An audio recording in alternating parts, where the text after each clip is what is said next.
Totoong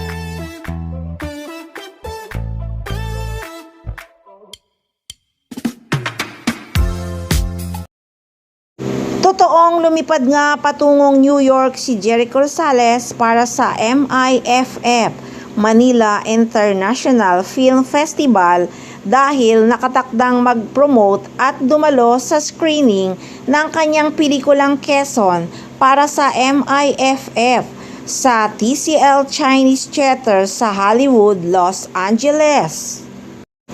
Gaganapin ang premiere ng pelikulang Quezon na pinagbibidahan nga ng aktor ay gaganapin sa Hollywood sa September 5, 2026.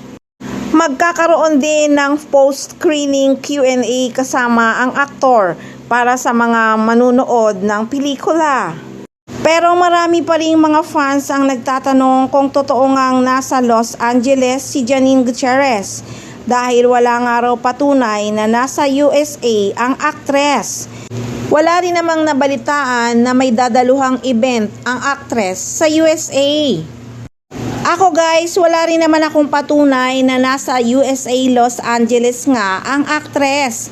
May nakapagbulong lang talaga sa akin na hindi na nga umuwi ang aktres sa Pilipinas.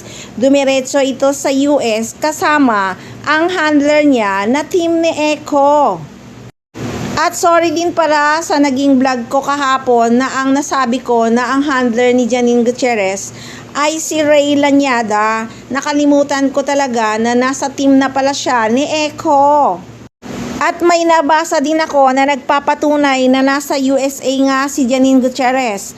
Ang sabi kasi sa comment, yes, OFC, di na umuwi si Janine Gutierrez dito.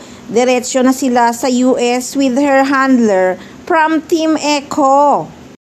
Kaya kung nasa USA nga si Janine Gutierrez at pumunta ng New York si Jericho Rosales para sa premiere screening ng kanyang pelikulang Quezon, syempre sigurado namang magkikita talaga doon ang Echonin.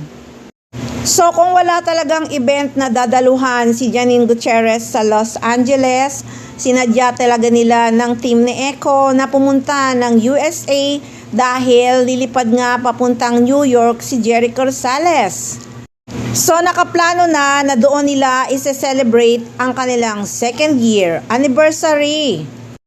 Kaya abangan na lang natin guys ang updates ng Echonin sa New York man o sa Los Angeles, USA.